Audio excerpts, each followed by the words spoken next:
Rome, 161 CE. A new emperor takes the throne of the most powerful empire in history.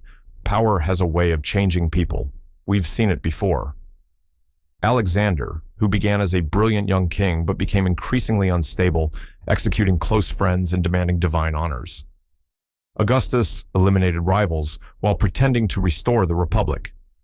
Cleopatra and Mark Antony lost themselves in grandiose dreams of Eastern Empire. But this emperor would be different. This is the story of Marcus Aurelius, the man who mastered not just an empire but himself. Unlike many who seized or schemed their way to power, Marcus's path was different. Born to a noble family, he caught the eye of Emperor Hadrian as a child, not for any burning ambition or military prowess, but for his character and intelligence.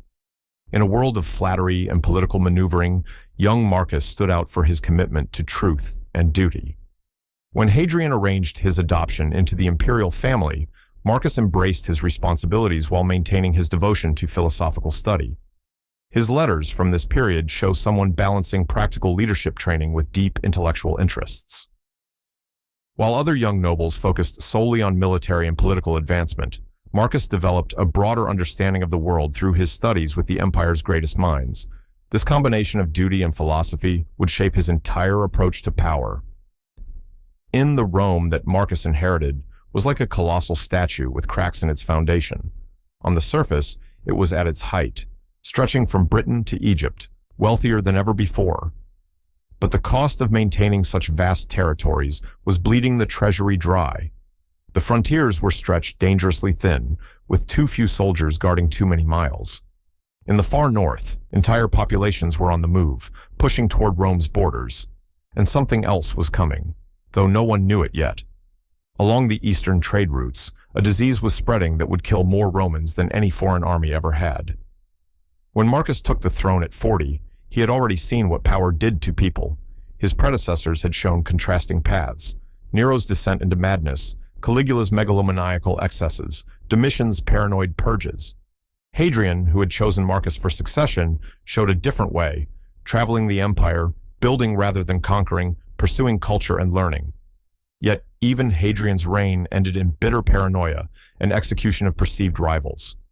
Even good emperors like Trajan had been seduced by dreams of endless conquest. Marcus wrote in his journal, "How easy it is to push away and wipe away every disturbing thought and immediately be in perfect calm." But maintaining that calm while ruling an empire would prove to be his greatest test. The challenges came not one at a time, but in waves. First, the Tiber River flooded, destroying Rome's food stores. As the city faced famine, reports arrived of frontier armies refusing to fight. Germanic tribes, sensing weakness, began crossing the borders in unprecedented numbers. Then came the plague. What started as rumors from distant provinces soon became a nightmare in Rome itself. At its height, the disease killed thousands daily. The dead lay unburied in the streets. Entire army units were wiped out.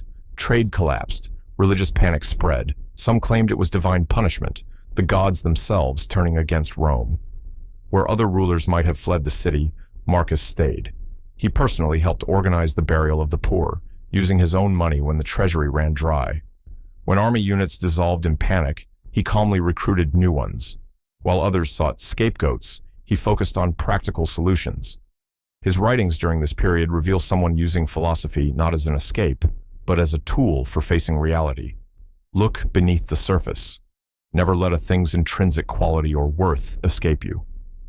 These weren't just pretty words. They were the thoughts of a man trying to hold an empire together through its darkest hours. For almost half his reign, Marcus lived in military camps along the northern frontiers. Here we see one of history's most remarkable contrasts. By day, he commanded armies against Germanic invasions.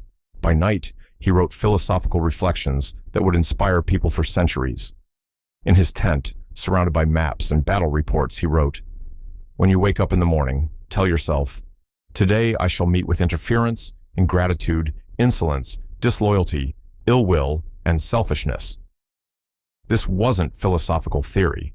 This was a battle plan for dealing with difficult commanders, unreliable allies, and the countless daily frustrations of managing an army.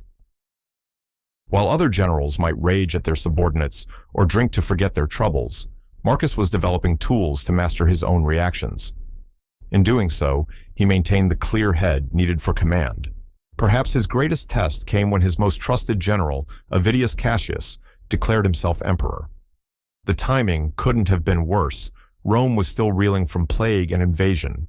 Previous emperors had responded to such betrayals with brutal purges. Power and paranoia often went hand in hand.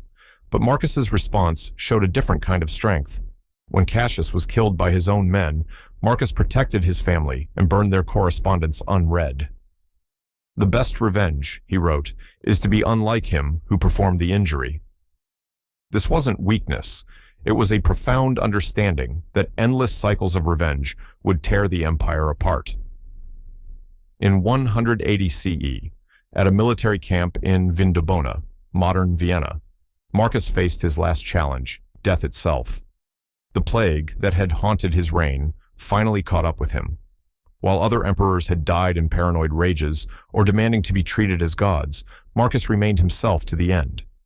His last recorded words to the guard were simple: "Go to the rising sun, for I am setting." In an age of tyrants and god-kings, he remained fundamentally human.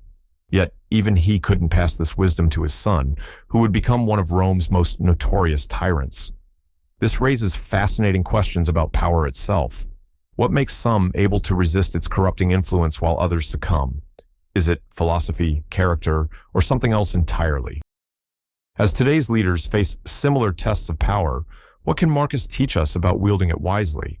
Join us next time as we explore the story of Commodus and how the son of Rome's wisest emperor became one of its worst tyrants. And if you're interested in power's corruption, check out our previous videos on Caesar, Cleopatra, and Augustus. Brilliant minds who, unlike Marcus, fell prey to power's seductive influence. Share your thoughts below on what you think makes the difference between those who master power and those who are mastered by it. Don't forget to subscribe for more explorations of history's most fascinating figures and the timeless lessons they offer.